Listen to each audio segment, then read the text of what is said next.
नागदा खासरोद विधानसभा के भाजपा प्रत्याशी तेज बहादुर सिंह चौहान के समर्थन में हिंदूवादी नेता जयभान सिंह पवैया ने आक्या जागीर में एक जनसभा को संबोधित किया। जनसभा को संबोधित करते हुए पवैया द्वारा बताया गया कि यह कांग्रेसी वही कांग्रेसी है जिन्होंने भगवान राम के मंदिर का विरोध किया था और मंदिर नहीं बने इसके लिए कोर्ट में पैसे देकर वकील खड़े कर दिए थे।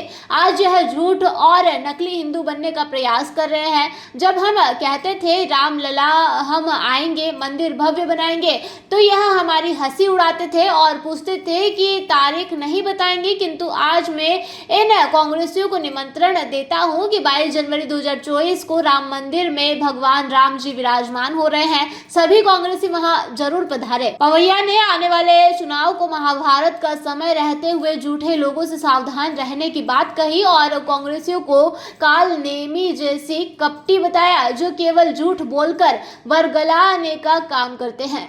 2024 में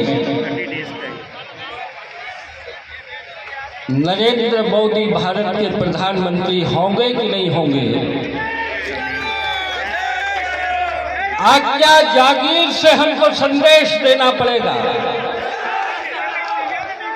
जिस समय नागदा खाचरोद सीट पर सबसे ज्यादा वोट आज्ञा जागीर के निकलेंगे भाजपा के, तो आप संदेश देंगे कि 24 में नरेंद्र मोदी प्रचंड बहुमत से भारत के प्रधानमंत्री बने। मेरे बंधुओं, इस समय हिंदुस्तान अपने स्वर्णिम काल से गुजर रहा है। किसी देश के जीवन में सदियों में ऐसा समय आता है, हमने इतिहास में पढ़ा है। 1000 साल पहले भारत का अंतिम हिंदू सम्राट हुए पृथ्वीराज चौहान। उनके शब्द वेदी बाण की धमक सातों समुद्र पार सुनाई देती थी। वो युग था भारत के गौरव का। लेकिन पृथ्वीराज चौहान के बाद दिल्ली का सिंहासन तरसता रहा कि कोई सूरमा आकर इस गद्दी पर बैठ जाए। मैं गर्व से कहने आया हूं कि पृथ्वीराज चौहान के बाद अगर दिल्ली की गद्दी पर कोई सूरमा बैठा है तो उनका नाम है श्री नरेंद्र मोदी। मैंने श्री राम जन्मभूमि के मंदिर के लिए अपने जीवन का स्वर्णिम काल दिया है। बहुत लोग हैं नागदा खाचरोद में जो मेरे साथ प्राण हथेली पर रखकर अयोध्या के लिए चल दिए थे, कफन बांधकर चले थे। लेकिन मैंने तो नहीं सोचा था कि इस जीवन में अपनी आंखों से राम मंदिर का निर्माण हम देख पाएंगे या नहीं देख पाएंगे। 5 सदी पहले, 500 साल पहले कोई लुटेरा आया बाबर और हुक्म दे दिया हिंदुओं के फरिश्ते राम के मंदिर को तोड़ दो अयोध्या में। मेरे बंधुओं, 1,76,000 राम भक्तों ने छाती लगाई मंदिर से। वे बलिदान होते गए, सर कटते गए। अयोध्या की माटी में उनके खून का गारा बनाकर हमारे ही मंदिर के टुकड़ों से एक ढांचा खड़ा किया, इसका नाम था बाबरी ढांचा। हम करोड़ों थे, मुट्ठी भर लोगों ने हमें लूटा। बाबर की जूती हमारी छाती पर रखी थी और ये सोनिया गांधी और इनकी कांग्रेस पार्टी ने बाबरी ढांचे को छाती से लगाकर रखा। सुप्रीम कोर्ट में पैसे देकर वकील खड़े करवाए कि मंदिर बनने न पाए। 2 लाख लोगों ने लहू बहाया। पर आज मैं गर्व से याद दिलाने आया हूं आपको कि जब मोदी जी गद्दी पर बैठे तो हमने रास्ते के रोड़े हटाए और आज संसार का सबसे विशाल और भव्य मंदिर अयोध्या में निर्माण हो रहा है। कहीं इस सभा के आसपास कोई अभागा कांग्रेसी खड़ा हो तो मैं उनको भी कहने आया हूं। आप लोग हमें चिढ़ाते थे कि भाजपा वाले कहते हैं रामलला हम आएंगे, मंदिर वहीं बनाएंगे, पर तारीख नहीं बताएंगे।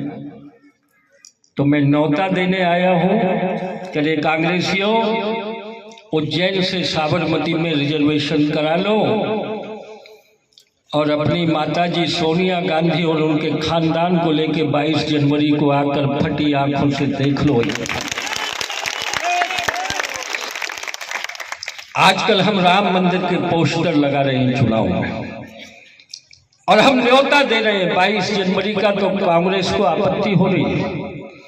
वो चुनाव आयोग के पास पहुंच गई और कहा कि राम मंदिर का पोस्टर चुनाव में भाजपा नहीं लगाएगी। मगर हम कांग्रेस को कहते हैं कि अगर आपको राम के नाम पर आपत्ति है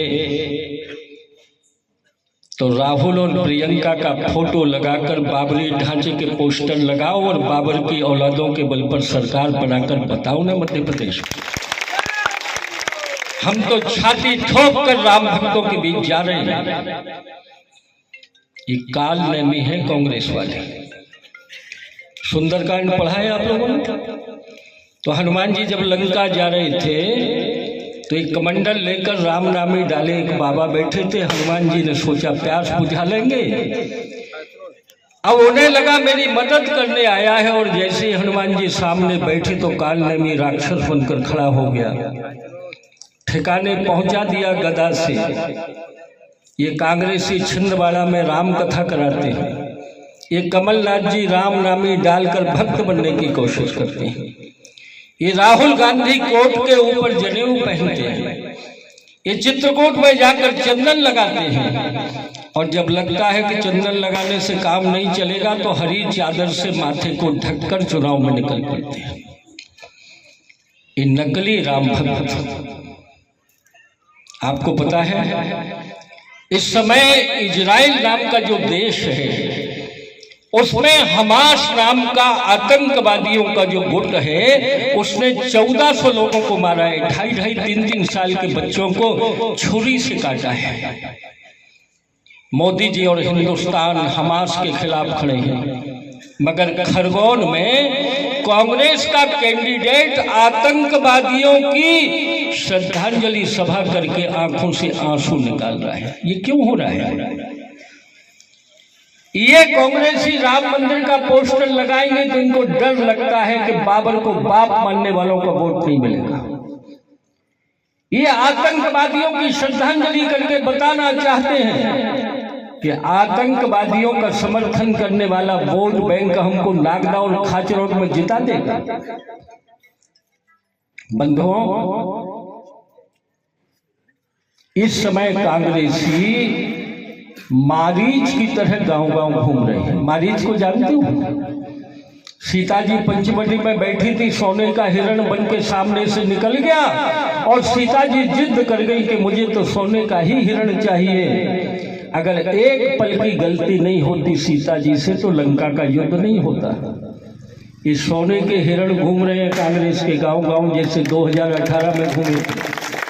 तुम्हारा कर्जा माफ हो जाएगा, कितने बेटा हैं? 2 हैं, नौकरी मिल जाएगी, तेरे यहाँ हिमालय से गंगा का पानी आ जाएगा, इतनी बड़ी कैनाल बनवा देंगे। ये स्वप्न दिखाने वाले कांग्रेसियों से सावधान रहना पड़ेगा।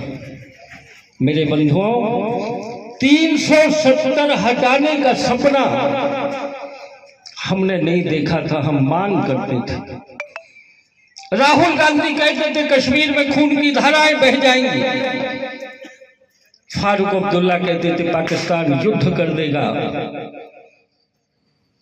मगर युद्ध तो छोड़िए, अमित शाह की कलम जब चली तो कंकड़ फेंकने की हिम्मत किसी माई के लाल की कश्मीर के अंदर नहीं थी। कश्मीर के लाल चौक पर तिरंगा फहराने के लिए संगीनों का साया लगाना पड़ता था, तब हम अपना झंडा फहरा पाते थे कांग्रेसियों के जमाने में। अरे कांग्रेसियों, लाल चौक तो छोड़ो, मोदी जी ने तो आज चंद्रमा पर तिरंगा फहरा दिया है। यह है भारतीय जनता पार्टी, यह है कमल के फूल की ताकत। बंधुओं, दुनिया में इतनी धमक पैदा हुई है आज मेरे देश की। मैं टीवी पर एक दिन देख रहा था, मोदी जी का दौरा था। एक देश है, बड़ा आइलैंड है समुद्र के बीच में, पापुआ नाम का, वहां खासरोड से समृद्ध सेन की ये रिपोर्ट।